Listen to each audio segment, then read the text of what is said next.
Baik, kita masuk sebagai penutup dalam mujizat yang kedua. Mujizat yang berupa pernyataan, sesuatu yang nyata.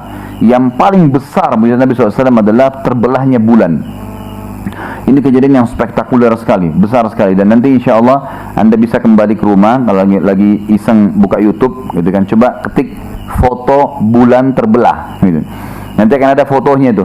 Jadi ada terbukti secara ilmiah, bulan itu sekarang ilmuwan kaget menemukan di tengah bulan ada garis lurus keliling bulan itu, dan itu secara ilmiah terbukti pernah retak dan terbelah gitu. Tapi mereka tidak tahu kapan terjadi. Kita sebagai umat Islam ada, dan itu mujizat Nabi SAW yang paling besar kata ulama, yang disaksikan dengan mata kepala. Sampai Allah turunkan surah Al-Qamar namanya, surah bulan. Surah nomor urutan 54 ayat 1 sampai ayat 3 yang bunyinya begini. A'udzubillahi minasyaitonirrajim. Iqtarabatis sa'atu wa insyaqqal qamar. Sungguh telah dekat hari kiamat itu dan telah terbelah bulan, Wa in yarau ayatan yu'ridu wa yaqulu sihrun mustamir. Dan mereka orang-orang kafir Quraisy Mekah itu pada saat melihat tanda-tanda mukjizat tadi, mereka terus berpaling dan tetap mengatakan ini sihir yang terus-menerus. Wa kazzabu wattaba'u ahwahum kullu amrin mustaqir. Dan mereka mendustakan Nabi dan mengikuti hawa nafsu mereka, sedangkan tiap-tiap urusan telah ada ketetapannya. Begini kisahnya. Hadis Bukhari menjelaskan kepada kita. Nabi SAW satu malam pernah keliling Ka'bah lagi tawaf. Bulan purnama terang sekali waktu itu. Kalau sebelum kita masuk ke kisah ini, ada kisah sebelumnya Nabi Saleh. Nabi Saleh alaihissalam pernah di padang pasir berdakwah di kaumnya, banyak masuk Islam, banyak beriman gitu kepada beliau. Ada tokoh-tokoh seperti kalau di zaman Nabi SAW, tokoh Quraisy ya, orang-orang kafirnya penasaran, tidak mau orang beriman. Lalu dia bilang begini, wahai Saleh, apa kau mau kami semua beriman? Kata Nabi Saleh, tentu saja. Mereka ingin, sebenarnya bukan tujuannya mau beriman, tapi ingin mempermalukan Nabi Saleh dan memberhentikan dakwah. Waktu itu di padang pasir ada gunung batu besar. Mereka bilang apa? Wahai Saleh, keluarkan dari gunung batu itu unta betina. Jadi bukan minta debu, air, enggak. Unta betina dari gunung batu, bagaimana itu? Enggak mungkin kan, mustahil. Tujuannya memang untuk mempermalukan Nabi Saleh. Lalu apa kata Nabi SAW? Mereka kaget. Nabi SAW mengatakan, apakah kalau saya minta kepada Allah, apa yang kalian minta keluar dari gunung batu itu unta betina, kalian akan beriman? Pertama mereka bilang begini, unta betina tidak cukup Saleh. Tambah lagi, unta betina itu bisa memberikan susu satu negeri ini. Semua dapat susu dari unta satu ekor. Nabi SAW bilang, apakah kalau saya minta kepada Allah keluar dari unta betina dari gunung batu itu dan memang bisa memberikan susu kalian akan beriman? Mereka spontan bilang, kalau bisa kau lakukan kami beriman. Tidak mungkin, mustahil di mata mereka gitu kan. Lalu Nabi SAW berdoa, tiba-tiba gunung itu retak, keluar unta betina. Dan dalam riwayat Bukhari dikatakan, unta betina itu subhanallah, setiap hari ya kaumnya Nabi SAW ini cuma taruh nampan depan rumahnya, datang untanya tidak pakai diperah, ngisi sendiri susunya. Loh iya, jadi begitu mujizat. Makanya kan mujizat Nabi SAW adalah unta kan. Fa'akarun naqah, lalu mereka membunuh unta itu karena tujuannya bukan mencari mujizat kan, mereka malah tambah sakit hati karena ternyata buktinya benar gitu. Makin banyak orang beriman. Yang terjadi sama di zaman Nabi SAW. Nabi SAW lagi tawaf malam hari, bulan lagi terang. Banyak orang-orang ikut tawaf dari antara kaum muslimin sahabat. Orang-orang Quraisy ini ingin memberhentikan dakwah Nabi SAW dan ingin mempermalukan Nabi. Lalu mereka bilang begini, teriak, wahai Muhammad, apa kau mau kami beriman? Kata Nabi SAW, tentu saja. Orang semua dengar, orang muslim dan orang kafir dengar. Apa kamu lihat bulan itu? Kata Nabi SAW, iya. Kata orang Quraisy, belah buat kami. Jadi bukan disuruh belah kelapa, gunung misalnya disuruh belah. Ini bulan yang tidak mungkin dijangkau gitu kan. Belah bulan itu buat kami. Mustahil, ingin mempermalukan Nabi SAW dan mustahil di mata mereka gitu. Apa yang terjadi? Nabi SAW tiba-tiba mengagetkan mereka, mengatakan, wahai Quraisy, apakah kalau saya minta kepada Allah bulan itu dibelah seperti kalian minta, kalian akan beriman? Mereka bilang, kalau bulan kau belah Muhammad, kami pasti beriman. Ini statement orang Quraisy. Kata Abdullah bin Mas'ud dalam hadis Bukhari Muslim, Nabi SAW lalu menggaris bulan itu dengan jari beliau. Digaris ya. Maka terbelahlah bulan tersebut menjadi dua belah. Beliau mengatakan, kami telah menyaksikan bulan di Mekah terbelah menjadi dua bahagian. Jadi bukan retak ya, terbelah dua. Kelihatan gitu. Sebelum hijrah Nabi SAW ke Madinah, sebelah bulannya itu berada di gunung Abu Qubais. Ada gunung yang besar ya, di sebelah Ka'bah, sebelah timurnya. Dan sebelah lagi, sebelah pecahnya di gunung As-Suwaida. sebelah baratnya. Jadi terbelah dua ini, bukan cuma retak gitu kan. Itu kesaksian para sahabat. Apa yang terjadi? Waktu orang Quraisy lihat itu, karena dasarnya bukan mau cari keimanan, mereka bilang, Muhammad sihirnya makin hebat. Loh iya, mereka bilang begitu, sihirnya makin hebat. Untuk membuktikan ini sihir atau bukan, kita tunggu sebulan lagi akan datang orang-orang Quraisy yang pergi dagang, yang keluar negeri kan itu. Sebulan lagi akan datang, ada tanggal atau hari-hari mereka datang di bulan tertentu gitu. Mereka akan datang tanyakan, kalau mereka juga lihat berarti betul, tapi kalau cuma masyarakat Mekah lihat berarti sihir. Baik, sebulan kemudian orang yang beriman, orang yang kafir nunggu di sebuah pintu namanya pintu Bani Syaibah. Di Mekah dulu ada pintu gerbang namanya Bani Syaibah. Di situ nunggu. Semua orang nunggu. Semua orang yang datang ditanya, apakah kalian pernah lihat terjadi sesuatu pada bulan? Mereka semua bilang iya. Pada hari ini terjadi, bulan pernah terbelah, kami juga tidak tahu kenapa. Semua mengaku itu. Quraisy bilang apa? Apakah beriman? Tidak. Mereka bilang sihirnya Muhammad menguasai dunia. Jadi nolak, memang tidak mau beriman. Nah ini bahaya ya. Jadi jangan sampai ada di antara kita yang hadir ini sudah ayat-ayatnya Allah banyak masih tetap saja kufur gitu kan. Masih saja tidak mau mengakui, nggak bisa. Yani kita harus mengakui sudah jelas tanda-tanda ayat Allah banyak gitu. Kemudian ada yang kedua, mujizat Nabi SAW yang kelihatan tadi terbelah bulan. Yang kedua adalah kuasa Nabi SAW terhadap awan. Ulama hadis mengatakan terhadap awan. Kisahnya begini, riwayat Bukhari juga. Satu waktu Anas bin Malik berkata, satu waktu Nabi SAW lagi khutbah Jumat, ada orang dari Badui padang pasir datang teriak-teriak, lagi khutbah Jumat nih. Ya Rasulullah, ya Rasulullah, dari luar masjid. Nabi SAW lalu dari atas mimbar, orang semua lagi lihat ke dia, teriak-teriak. Ya, lagi khutbah Jumat, orang lagi tenang gitu kan. Kata Nabi SAW, malak, ada apa dengan kamu? Lalu dia bilang, ya Rasulullah, harta-harta kami musnah, hewan-hewan kami mati, dan kami kehabisan, kekeringan, kami pun akan musnah karena tidak ada air. Mumpung anda di mimbar ya Rasulullah, mintalah kepada Allah agar turun hujan. Nabi SAW lalu bilang, tiba-tiba waktu itu ngangkat tangan ke langit, dan ini juga istidlal bahwasanya orang berdoa boleh ngangkat tangan. Nabi SAW mengangkat tangan sambil mengatakan apa? Allahumma agithna, Allahumma agithna. Ya Allah turunkanlah hujan buat kami. Tapi gaith ini istilah dalam bahasa Arab hujan yang baik, gitu kan, hujan yang merata dan tidak keras, tapi hujannya lama dibutuhin gitu. Pada saat itu Anas bin Malik mengatakan, waktu Nabi berdoa, mata saya melihat ke langit. Jadi waktu itu dari apa? Pelapa-pelapa kurma. Jadi kelihatan langit gitu kan, bolong-bolong. Dan memang Madinah sama Mekah kan bisa dikatakan tidak pernah hujan gitu. Dia bilang, saya lihat ke langit, saya temukan langit tidak ada sedikit pun awan dan seperti kaca. Nggak ada awan. Tiba-tiba waktu Nabi SAW berdoa, awan berkumpul menjadi gelap, turun hujan. Dan hujan itu langsung membasahi masjid dan seluruh kota Madinah serta sempat membasahi jenggot Nabi SAW. Terjadilah hujan tersebut jemaah sekalian selama seminggu.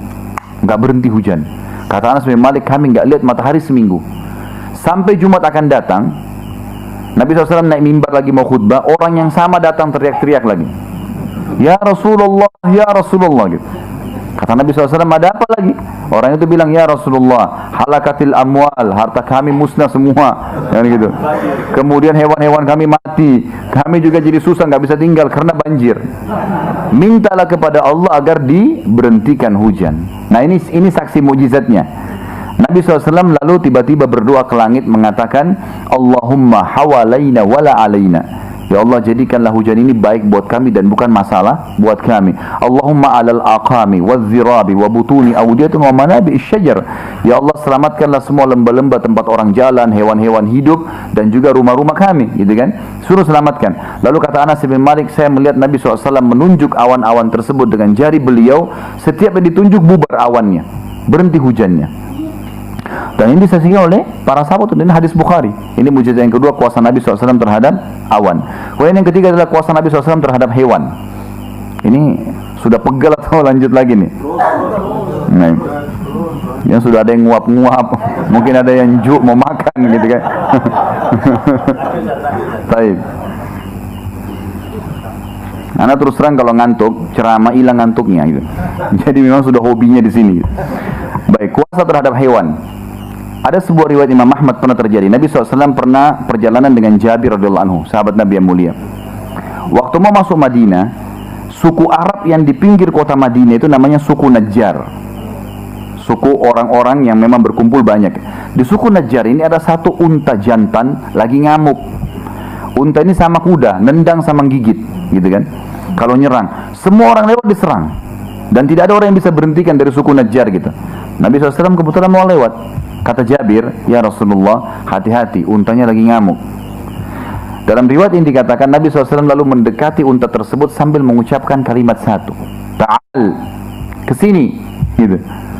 Yang terjadi dalam riwayat ini dikatakan unta itu tiba-tiba nundukkan kepalanya, mulutnya ke tanah sampai tersentuh ke tanah dan jalan ke Nabi sambil kepalanya di tanah.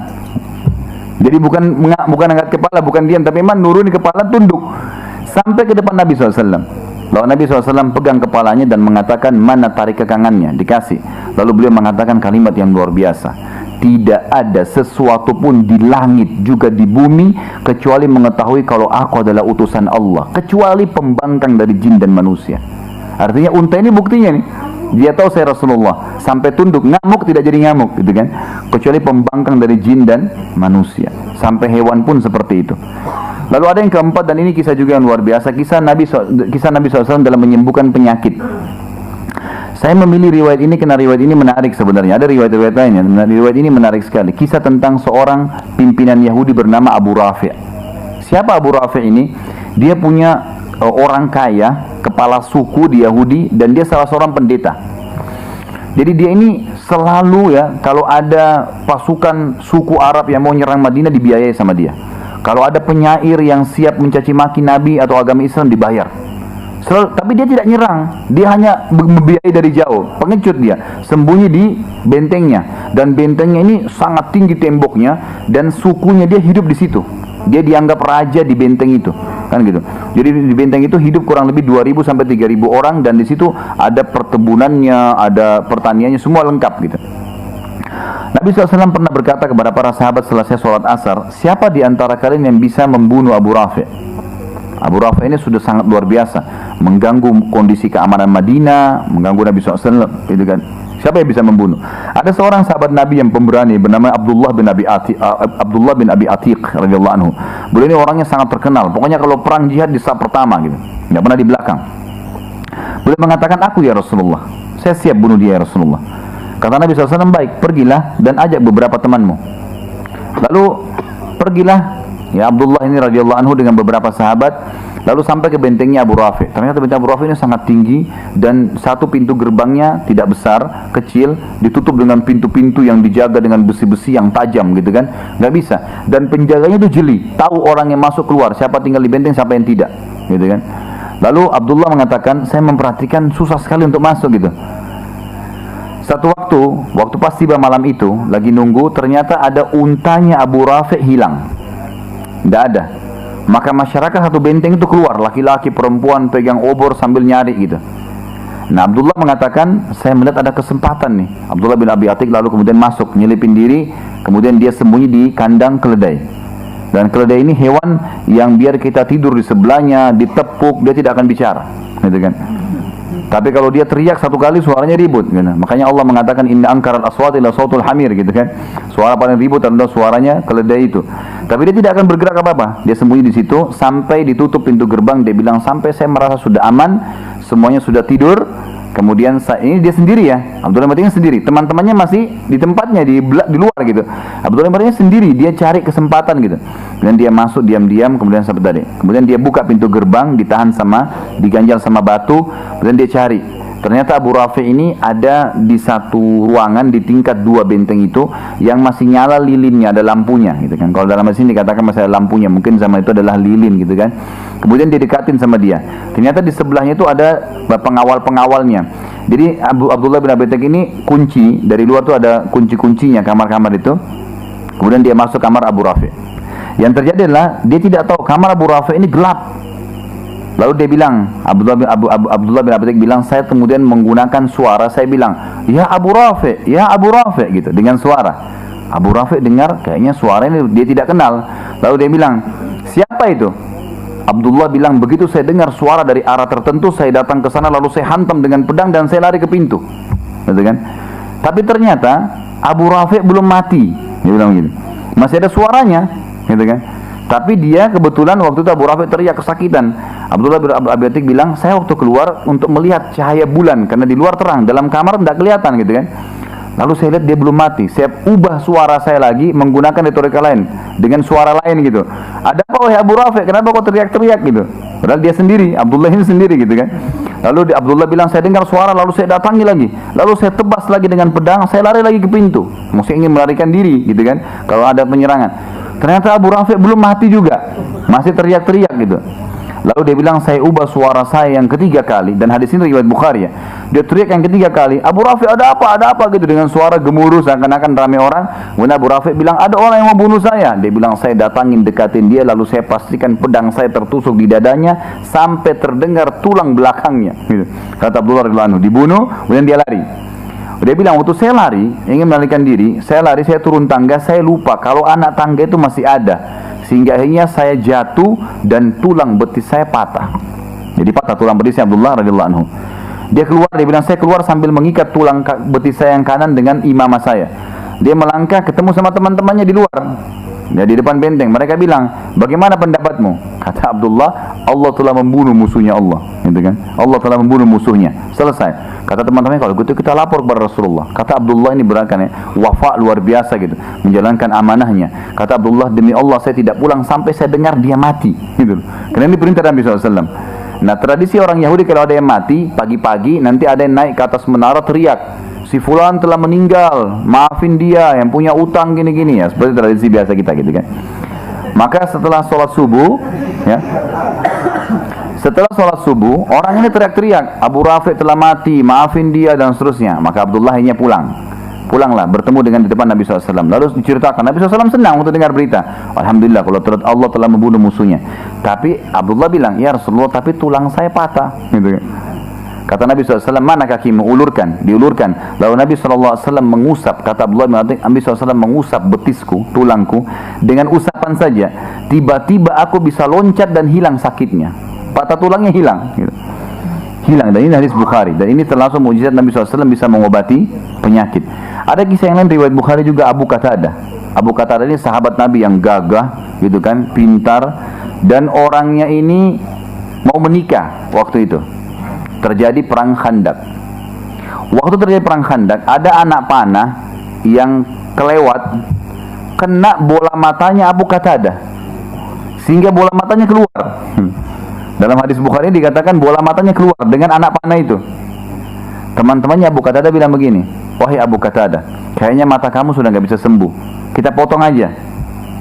Kata Abu Qatadah, tunggu dulu, bawa saya ke Rasulullah SAW. Dibawa ke Nabi SAW. Nabi SAW dari jauh lihat senyum. Lalu Nabi SAW mengatakan, wahai Abu Qatadah, kalau kau mau sabar tanpa mata satu, maksudnya kau akan masuk surga. Tapi kalau kau mau, saya bisa doakan sembuh. Nah, kata para ulama hadis, Abu Qatadah ini kebetulan tadi mau nikah sesudah perang. Gitu. Lalu dia berpikir, kalau saya sabar tanpa mata satu, gitu kan, tapi masuk surga, gitu kan. Atau didoakan sembuh mata, tapi tidak ada jaminan surga. Lalu dalam riwayat ini dikatakan Abu Qatadah diam sejenak, lalu diangkat kepala mengatakan, ya Rasulullah, doakan kepada Allah agar mata saya sembuh dan saya juga minta surga. Ini riwayat sahih gitu. Akhirnya Nabi SAW senyum, lalu dipegang matanya, dicabut tadi anak panahnya, dipegang lalu dimasukkan ke dalam, lalu Nabi SAW berdoa. Kata Abu Qatadah sendiri, waktu Nabi SAW cabut tangannya dari mata saya tidak tahu mana mata saya tadi yang rusak karena dua-duanya terang gitu. Dan ini mukjizat Nabi SAW mengobati penyakit. Ini luar biasa gitu. Ada juga yang selanjutnya adalah kisah Nabi SAW terhadap pohon. Ini tadi sudah saya jelaskan, Muhammad. Ada kisah Nabi SAW terhadap kuasa air gitu. Jabir radhiyallahu anhu berkata dalam hadis Bukhari, kami pernah kekeringan air pada hari Hudaybiyah. Hudaybiyah ini kebetulan pada saat Nabi SAW sebelum pembebasan kota Mekah ya, tahun 8 Hijriah waktu itu. Ada kesepakatan Hudaybiyah, ada kisah sendiri. Waktu itu kebetulan ada 1.400 orang sahabat lagi siap-siap untuk pergi ya ke Mekah, pakai ihram. Tapi dilarang oleh orang Quraisy untuk masuk ke Mekah. Waktu itu karena lama nunggu di Hudaybiyah, habis air, nggak ada air. Kata Jabir, kami kehabisan air. Waktu itu Nabi SAW mau sholat duhur, dibawalah seember air dan tinggal itu airnya, nggak ada lagi. Dibawalah air tersebut di depan Nabi SAW. Kemudian Nabi SAW waktu mau wudu, semua sahabat ngerumun. 1.400, 1.300, 99 orang yang kumpul-kumpul semua di situ. Nabi SAW bingung, ada apa dengan kalian? Kenapa ngerumun begini? Kata Jabir, ya Rasulullah, kami semua ini, sekian banyak orang, tidak ada lagi airnya kecuali yang di ember anda ini. Selesai anda pakai, kami akan berebutan. Gitu. Nggak ada lagi air. Untuk minum nggak ada, untuk wudu nggak ada. Perjalanan pulang ke Madinah nggak ada. Lalu kata Jabir radhiyallahu anhu, tiba-tiba Nabi SAW memasukkan telapak tangannya ke dalam ember tersebut. Dan kami menyaksikan dari jari-jari beliau keluar air. Terus, dan akhirnya para sahabat, kata Jabir, kami semua mengisi kendi-kendi kami dari air itu. Kan tumpah, diisi kendi-kendi untuk minum. Mereka semua pakai wudu, gitu kan. Sampai selesai, air masih tumpah. Setelah Nabi SAW angkat tangannya baru berhenti. Lalu para sahabat waktu diceritakan di Madinah, ditanya, berapa jumlah kalian? Kata anak Jabir, jumlah kami 1.400 orang. Dan demi Allah, kalau jumlah kami 100.000 orang pasti cukup air itu. Kuasa Nabi SAW terhadap air.